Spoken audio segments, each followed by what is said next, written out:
Ibunya sendiri bersumpah tidak akan makan, tidak akan minum sampai mati. Bukan karena sakit, bukan karena miskin, tapi hanya karena satu hal. Anaknya memilih beriman. Setiap hari ia melihat ibunya melemah di depan matanya. Tubuhnya semakin kurus, nafasnya semakin berat. Dan ia tahu, kalau ini terus berlanjut, ibunya benar-benar bisa meninggal. Dan di saat yang sama, ia hanya punya dua pilihan. Kembali kepada kekafiran atau tetap bertahan dalam iman. Meski harus melihat ibunya mati perlahan. Ini bukan sekadar cerita sejarah. Ini adalah momen ketika iman benar-benar diuji sampai batas paling dalam. Dan di titik itu, seorang pemuda mengambil keputusan yang tidak sanggup diambil oleh kebanyakan orang. Sebelum kita lanjut, pastikan kamu subscribe ke channel Lentera Kisah, karena di sini kita tidak sekadar mendengar cerita, tapi belajar arah hidup dari jejak orang-orang terbaik dalam sejarah. Dialah Sa'ad bin Abi Waqqas radhiyallahu anhu. Dari dalam dirinya akan lahir sebuah keputusan besar, keputusan yang tidak hanya mengubah hidupnya, tapi juga menjadi pelajaran bagi umat ini sepanjang zaman. Saat cahaya kenabian mulai menyinari Makkah, Sa'ad bin Abi Waqqas masih seorang pemuda. Ia dikenal sangat berbakti kepada kedua orang tuanya, dan cintanya kepada ibunya begitu dalam. Namun di balik kelembutan itu, ada kedewasaan yang tidak biasa. Meski usianya baru sekitar 17 tahun, dalam dirinya telah terkumpul ketenangan orang dewasa dan kebijaksanaan yang jarang dimiliki pemuda seusianya. Ia tidak tertarik pada kesenangan yang biasa dikejar oleh pemuda Quraisy, tidak larut dalam permainan dan hiburan.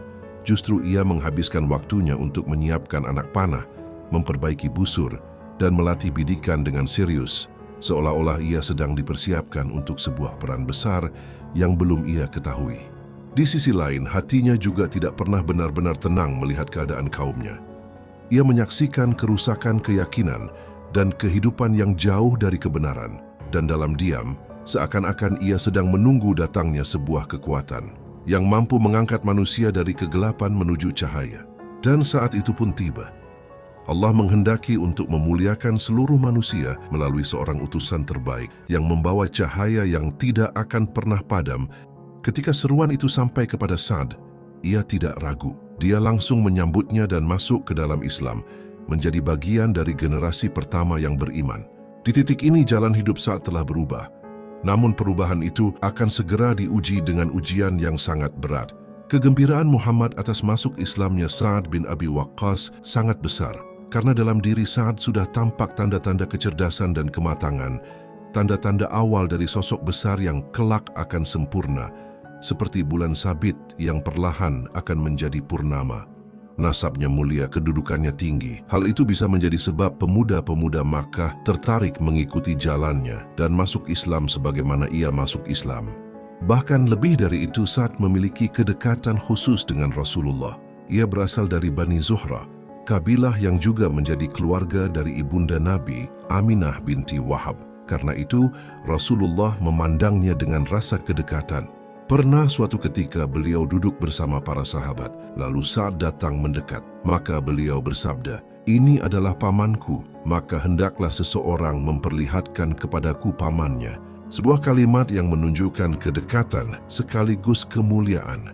Namun jalan Islam Sa'ad tidak berjalan mudah. Justru setelah itu ia diuji dengan ujian yang sangat berat. Ujian yang begitu dahsyat hingga Allah menurunkan ayat Al-Quran berkaitan dengannya. Dan untuk memahami ujian itu, mari kita dengarkan langsung dari Sa'ad sendiri. Ia berkata, 3 malam sebelum aku masuk Islam, aku bermimpi seakan-akan aku tenggelam dalam kegelapan yang bertumpuk-tumpuk. Aku berjalan dalam kebingungan di tengah gelombang yang dalam, hingga tiba-tiba tampak bagiku sebuah bulan yang bersinar. Ia berkata, aku mengikuti cahaya bulan itu, lalu aku melihat beberapa orang telah sampai lebih dulu ke sana. Aku melihat Zaid bin Harithah, Ali bin Abi Talib, dan Abu Bakar Ash-Shiddiq. Maka aku bertanya kepada mereka, "Sejak kapan kalian di sini?" Mereka menjawab, "Baru saja." Keesokan paginya, Sa'ad mendengar bahwa Muhammad sedang mengajak manusia kepada Islam secara sembunyi-sembunyi. Saat itu ia langsung mengerti bahwa Allah menghendaki kebaikan untuknya dan ingin mengeluarkannya dari kegelapan menuju cahaya. Tanpa ragu ia bergegas. Ia mencari Rasulullah hingga akhirnya bertemu dengan beliau di sebuah lembah di Makkah. Saat itu Rasulullah baru saja menunaikan salat Asyar. Di sanalah Sa'd menyatakan keislamannya. Dan tidak ada yang mendahuluinya kecuali orang-orang yang telah ia lihat dalam mimpinya. Namun ujian itu langsung datang. Begitu ibunya mendengar kabar keislamannya, kemarahannya meledak. Padahal Sa'd adalah anak yang sangat berbakti, sangat mencintainya, tapi sang ibu tidak bisa menerima perubahan itu.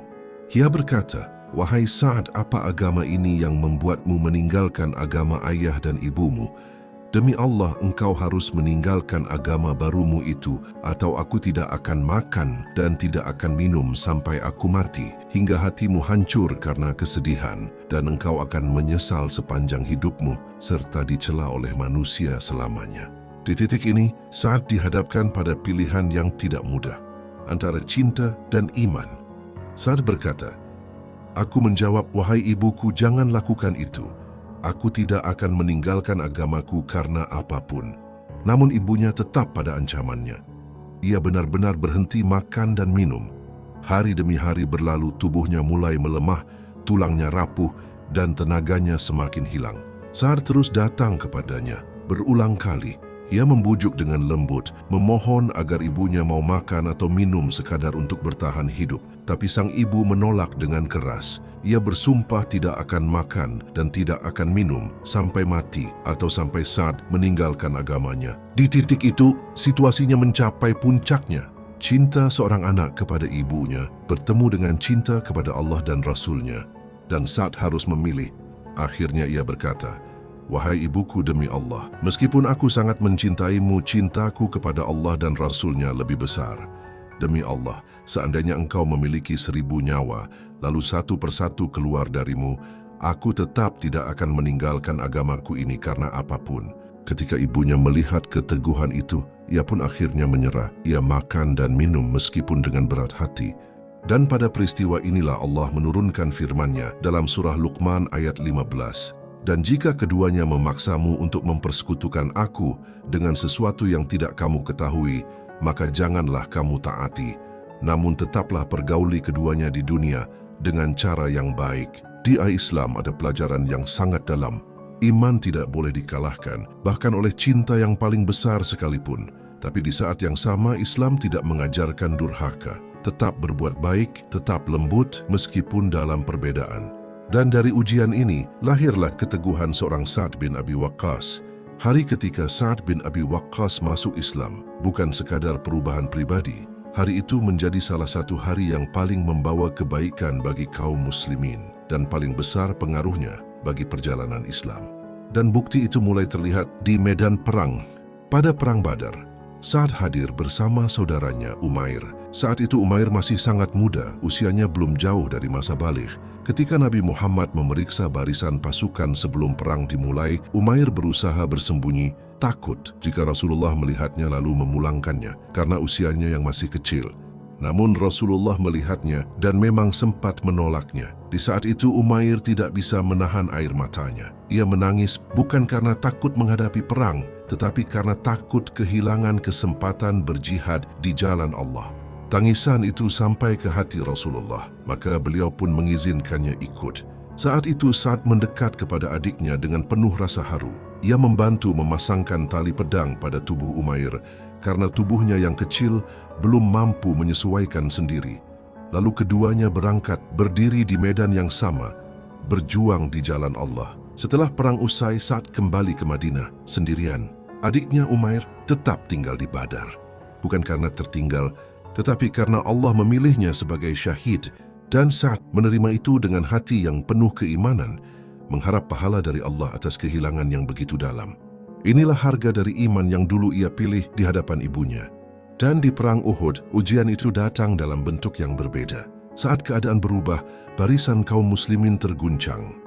Sebagian mundur, sebagian tercerai-berai, hingga di sekitar Muhammad tidak tersisa kecuali segelintir sahabat, bahkan tidak sampai 10 orang. Di saat genting seperti itu, Sa'd bin Abi Waqqas berdiri teguh. Ia tidak mundur, tidak goyah. Dengan busur di tangannya, ia melindungi Rasulullah. Anak panah demi anak panah dilepaskannya, dan hampir tidak ada yang meleset. Setiap bidikan seolah menemukan sasarannya. Rasulullah melihat itu, melihat keteguhan dan ketepatan bidikannya. Maka beliau pun terus menyemangatinya. Panahlah, wahai Sa'd, panahlah. Ayah dan ibuku sebagai tebusan untukmu. Kalimat itu bukan kalimat biasa. Sepanjang hidupnya, Sa'd selalu mengingatnya dan membanggakannya. Ia berkata, Rasulullah tidak pernah mengumpulkan ayah dan ibunya sebagai tebusan untuk siapapun, kecuali untukku. Di medan Uhud itu terlihat jelas, pemuda yang dulu lembut kepada ibunya, kini menjadi perisai bagi Rasulullah. Dan perjalanan Sa'd masih terus berlanjut. Namun puncak kejayaan Sa'd bin Abi Waqqas belum tampak di Badar dan belum pula di Uhud.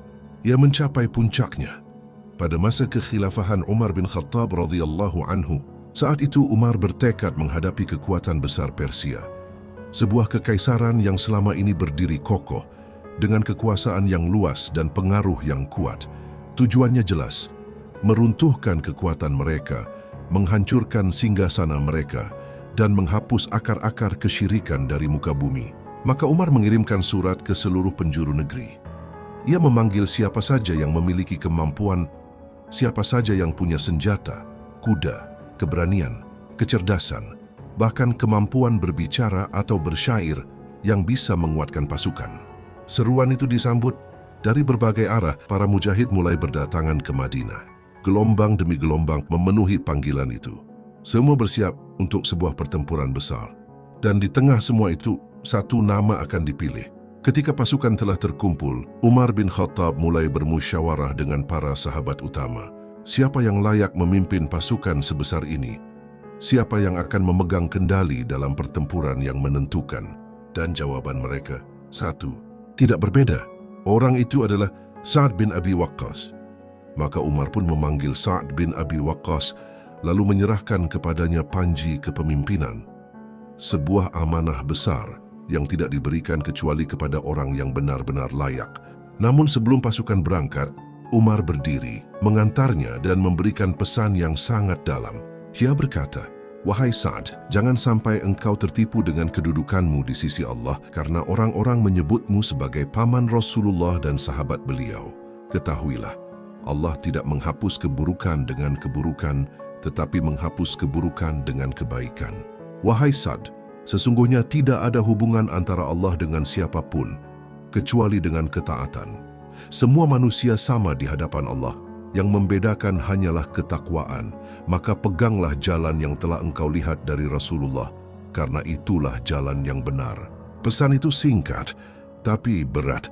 Mengingatkan bahwa kemenangan bukan karena nasab, bukan karena kedekatan, tetapi karena ketaatan. Dan pasukan itu pun bergerak, sebuah pasukan yang tidak biasa. Di dalamnya terdapat 99 sahabat yang pernah ikut dalam Perang Badar, ratusan yang menyertai Rasulullah dalam berbagai peristiwa besar, para pejuang yang menyaksikan Fathu Makkah, dan generasi baru, anak-anak para sahabat yang tumbuh dalam iman. Sa'd bin Abi Waqqas bergerak bersama pasukannya hingga tiba di Qadisiyah. Di sanalah mereka berhenti dan menyusun kekuatan. Di hadapan mereka berdiri kekaisaran besar Persia dengan pasukan yang terlatih, perlengkapan lengkap, dan pengalaman panjang dalam peperangan. Tapi kaum muslimin datang dengan sesuatu yang berbeda, keyakinan. Hari demi hari berlalu, hingga tiba satu hari yang dikenal dengan Hari Al-Harir, hari terakhir, hari penentuan. Dinamakan demikian karena kerasnya pertempuran, hingga yang terdengar bukan lagi teriakan yang jelas, melainkan suara seperti gemuruh yang terus-menerus dari benturan dan desakan. Di hari itu, kaum muslimin telah sepakat pertempuran ini harus diselesaikan. Tidak ada lagi mundur, tidak ada lagi penundaan. Mereka bergerak serentak, mengepung pasukan Persia dari segala arah, rapat seperti gelang yang melingkar di pergelangan tangan. Takbir menggema di seluruh medan, Allahu Akbar, Allahu Akbar. Barisan demi barisan ditembus, pertahanan demi pertahanan runtuh. Mereka maju tanpa ragu, dengan keyakinan penuh bahwa kemenangan datang dari Allah. Hingga akhirnya titik itu tiba. Rustum, panglima besar Persia, tumbang.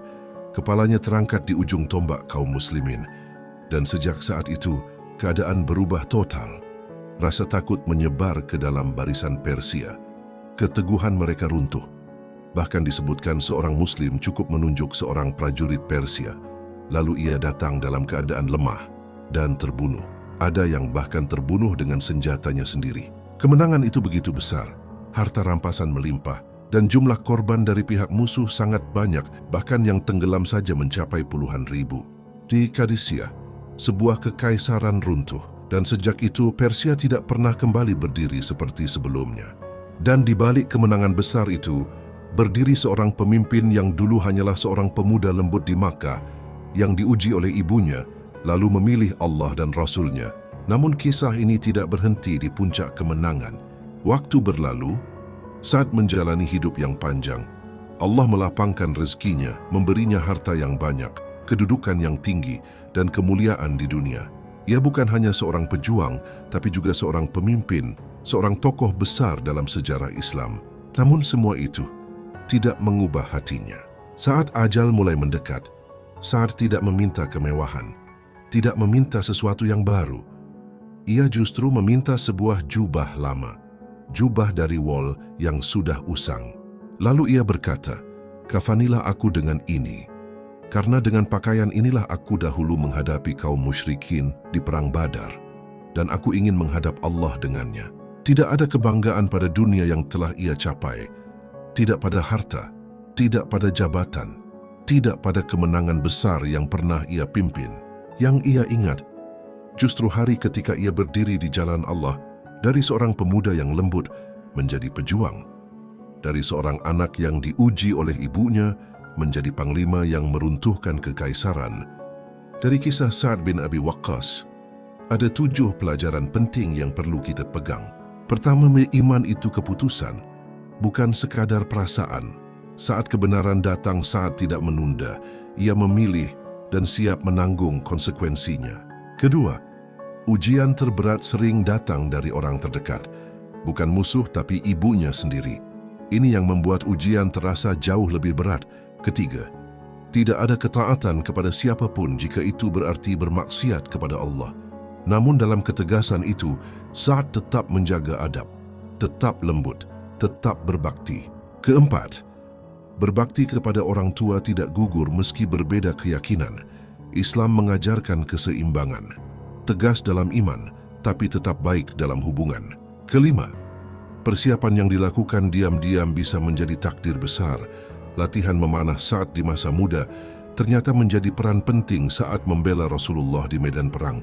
Keenam, kemuliaan bukan karena nasab atau kedudukan. Bahkan Umar bin Khattab mengingatkan, kedekatan dengan Rasulullah bukan jaminan, yang membedakan hanyalah ketakwaan. Dan ketujuh, akhir hidup menunjukkan isi hati.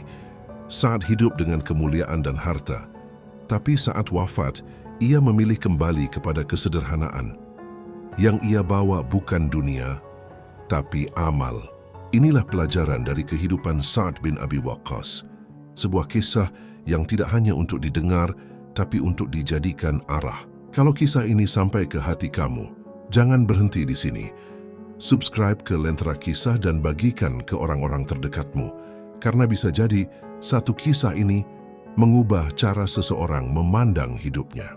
Dan tuliskan di komentar, bagian mana yang paling membekas untukmu.